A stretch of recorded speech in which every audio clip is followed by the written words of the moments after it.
17 থেকে 20 পড়বো। ভালো নিয়ে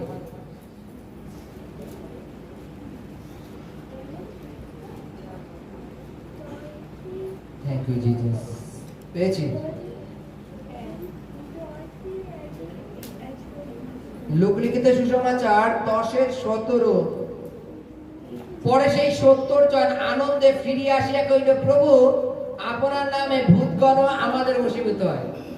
তিনি তাহাদিগকে কহিলেন, আমি শয়তানকে বিদ্যুতের ন্যায় স্বর্গ হইতে পতিত দেখিয়াছিলাম।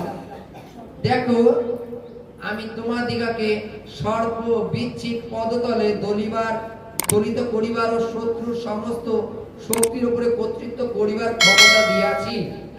কিছুতেই কোনো মতে তোমাদের হানি করিবে না। তথাপি আত্মারা যে তোমাদের বশীভূত হয় ইহাতে আনন্দ করিও না, কিন্তু তোমাদের নাম যে স্বর্গে লিখিত আছে ইহাতে আনন্দ করো। Hallelujah, hallelujah. হয়তো আমাদের মণ্ডলীর মধ্যে এখন সমস্ত লোকই প্রায় তৈরি হয়ে গেছে। হালেলুয়া। চলো প্রার্থনা করছে, রোগী সুস্থ হচ্ছে, খুব আনন্দিত। হালেলুয়া। এবার রোগী সুস্থ যে পেশেন্টের মধ্যে মনে করো কোনো আত্মা রয়েছে, হালেলুয়া, সেই আত্মা তুমি যিশু খ্রিস্টের নাম বলেছো, সে পালিয়ে চলে গেছে, খুব আনন্দিত, তাই তো নাকি? সুস্থ হয়ে গেছে। বাইবেল বলছে তুমি এই বিষয়ে আনন্দিত হয়েও না। বলছে শয়তানকে যখন আমি স্বর্গের থেকে ফেলে দিলাম, সে স্বর্গের থেকে নামার সময় সে গর্ব সহকারে নামছে। হালেলুয়া। কোন এক ব্যক্তিকে যদি অপমান করে তাড়িয়ে দেওয়া হয়, সেই ব্যক্তি যদি মাথা নত করে চলে যায়, তাহলে বুঝতে হবে যে ও লজ্জিত আছে বা এই বিষয়ে পশ্চাত্তাপের মধ্যে আছে। সে যদি হাসতে হাসতে নামে, ভেবে দেখো তার পরিকল্পনা কি আছে। হালেলুয়া। তার পরিকল্পনা কি দেখে? মনে করো উদাহরণ, তোমাদের পরিবারে মনে করো 2-3টা ভাই আছে। একটা ভাই কোনো ক্রমে কোনো একটা খারাপ কাজ করেছে, তাকে তুমি অপমান করেছো, তারপরে বলছো বেরিয়ে যা বাড়ির থেকে, বা বের করে দেওয়ার পরিকল্পনা। সে যদি মাথা নত হয়ে বা ভদ্রভাবে বেরিয়ে যায়, তাহলে মনে করবা যে ওর মধ্যে পশ্চাতাপ আছে, অত 2 দিন পরে হলে ফিরে আসবে। কিন্তু সে যদি হাসতে হাসতে বুক ফুলিয়ে বেরিয়ে চলে যায়, সে জানে এবার যখন আসবে তখন ভয়ানক আকারে আসবে। হালেলুয়া। বাইবেল বলছে তুমি শয়তানকে তাড়ালে আর তুমি আনন্দ করছো, চলো আমার নামে তো ভূত বশীভূত হয়ে যাচ্ছে। যীশু খ্রিস্ট বলছে এই বিষয়ে আনন্দ করো না। শয়তান যখন স্বর্গ থেকে পড়েছে, ও নিস্তেজ হয়ে যায়নি। হালেলুয়া। ও নিস্তেজ হয়ে যায়নি, ও বড় কিছু পরিকল্পনা রেখেছে। বাইবেলে বলছে তোমরা বরঞ্চ আনন্দ করো যে তোমাদের নাম স্বর্গে লেখা আছে। হালেলুয়া। তোমরা এই বিষয়ে আনন্দ করো যে তোমাদের নাম স্বর্গে লেখা আছে। হালেলুয়া। যখন তোমরা কোনো বন্ধু আত্মার কাছে যাও, তার আগে নিজেদের নিশ্চয়ই প্রভুর প্রার্থনা করে, প্রভুকে ডেকে, আজকে প্রভুকে জেনে, প্রভুর ব্যবস্থা মেনে তুমি প্রভুর কাছে প্রার্থনা করছো, ঈশ্বর তোমাকে গিফট দিয়েছে, আশীর্বাদ করেছে। তিনি শিষ্যদের, বাইবেলের কাছে তিনি শিষ্যদের প্রেরিত পদে নিযুক্ত করেছিলেন, তোমরা গ্রামে গ্রামে যাও, অসুস্থদের সুস্থ করো আর ভূতগণকে তাড়াইও বলে প্রেরণ করে দিয়েছিল। এবার এই 70 জন যখন রিটার্ন আসলো, এসে প্রভুকে বলছে, প্রভু আমরা দেখলাম, কি দেখলাম? যে যখন আমরা আপনার নামে প্রার্থনা করছি, ভূত পালিয়ে যাচ্ছে। আপনার নামে যখন প্রার্থনা করছি, ভূত পালিয়ে যাচ্ছে। আপনার নামে প্রার্থনা কখন করছো জানো? যখন তুমি আপনার সাথে জুড়ে আছো, মানে যীশু খ্রিস্টের সাথে জুড়ে আছো। সেই যীশু খ্রিস্ট কিন্তু তাদের প্রেরণ করেছিল, মানে তাদের বস, তাদের মালিক যীশু খ্রিস্ট তাদের প্রেরণ করেছিল। তার জন্য তাদের পেছনে যীশু খ্রিস্টের পুরোপুরি সাপোর্ট আছে। তার জন্য মন্দাত্মা বেরিয়ে গেছে। বুঝতে পারছি তো? কিন্তু যখন তোমার পেছনে কেউ যীশু খ্রিস্টের সাপোর্ট থাকবে না, তখন মন্দাত্মা যাবে না।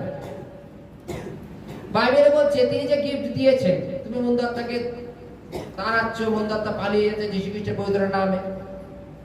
যদি কখনো তুমি নিজের নামে বলে দেখো তো যে আমার নামে বেরিয়ে যা, বরঞ্চ উল্টো চল মেরে দেবে। হালেলুয়া। বাইবেল বলছে যীশু খ্রিস্টের নামে পালিয়ে যাচ্ছে। যীশু খ্রিস্ট বলছে আনন্দ করো না এই বিষয়ে, কিন্তু আনন্দ এই বিষয়ে করো যে তোমাদের নাম স্বর্গে লেখা আছে। তোমরা যে আমাকে বিশ্বাস করেছো, তোমরা যে আমাকে বিশ্বাস করেছো এবং আমার দেখানো কথা যে চলছো, এটা আনন্দ করো যে তোমরা কনফার্মের সাথে স্বর্গে যাচ্ছ। হালেলুয়া। তোমাদের নাম স্বর্গে লেখা হয়ে গেছে, এই বিষয়ে তোমরা আনন্দ করো। হালেলুয়া। দেখো একটা জিনিস, সফলতা প্রত্যেকের জীবনে আসতে পারে, প্রত্যেকের জীবনে। সেই সফলতাটা কিরূপ হওয়া প্রয়োজন? আমি আমার নিজের অভিজ্ঞতা দিয়ে বলি। আমি যখন প্রথম মনদাতা তাড়ানোর জন্য গেছিলাম একটা বাড়িতে, আমি গেছি, গিয়ে সেই মনদাতা খুব ইয়ে করছে, করার পরে যখন আমি সেই সামনে বসেছি, মনদাতা আমার পাশে বসা, এবার অনেকক্ষণ ধরে তর্ক করছে আমার সাথে, অনেকক্ষণ ধরে। এবার তর্ক করতে করতে করতে করতে আমি ওকে বলছি, তোর মধ্যে এত শক্তি আসে কোথা থেকে? বলছে আমার পাশে আমার মা আছে। এবার মা আছে, এবার আমার তো অনুভব করা হয়ে গেছে যে কিসের মা আছে। যাই হোক, আমার মতো তর্ক করে যাচ্ছি আমি। তর্ক করতে করতে খানিকক্ষণ পরে দুয়া পেছনে সরলো, 8 মিনিট 10 পরে পেছনে সরে বলছে কি, আমাকে ছেড়ে দে, আমি চলে যাবো। আমি কেন? তোর মা কই? বলছে মা চলে গেছে আগে, তুই আমাকে ছেড়ে দে, আমি চলে যাবো। আমি কেন? বলছে তোর পেছনে যিশু দাঁড়ানো। বলছে তোর পেছনে যিশু দাঁড়ানো, তুই আমার ছেড়ে দে, আমি চলে যাবো, না তো আমাকে মারবে এখন। তা আমি অনেক ইয়ে করে নিয়ে তারপরে ছেড়ে দিলাম। এবার যেহেতু আমার প্রথম ভূত তাড়ানো, তাহলে ভেবে দেখো আমার কি হতে পারে। হালেলুয়া। বল আমার কি হতে পারে? যে আমার পেছনে যীশু খ্রিস্ট এসে দাঁড়ানো, অথচ আমি এতদিন প্রার্থনা করছি, আমি যীশু খ্রিস্টকে জানি না ঠিক মতো যে কবে আমার সামনে এসে দাঁড়ালো। হালেলুয়া।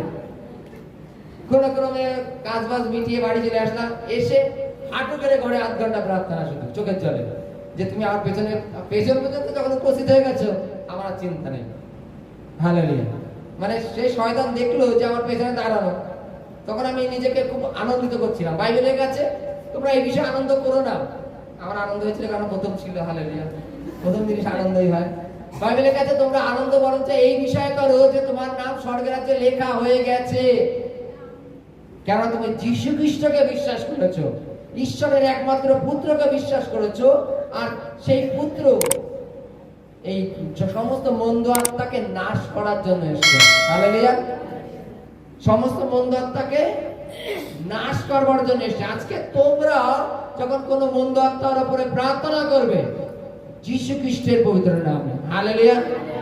যীশু খ্রিস্ট যখন সেই 70 জনকে প্রেরণ করেছিলেন, তদ্রূপ তিনি আমাদের সকলকেও প্রেরণ করছেন সমাজ জগতের কোনায় কোনায় গিয়ে ঈশ্বরের রাজ্যের প্রচার করবার জন্য, অসুস্থদের সুস্থ করবার জন্য, আর ভূতগণকে তাড়ানোর জন্য। হালেলুয়া। হালেলুয়া। হালেলুয়া।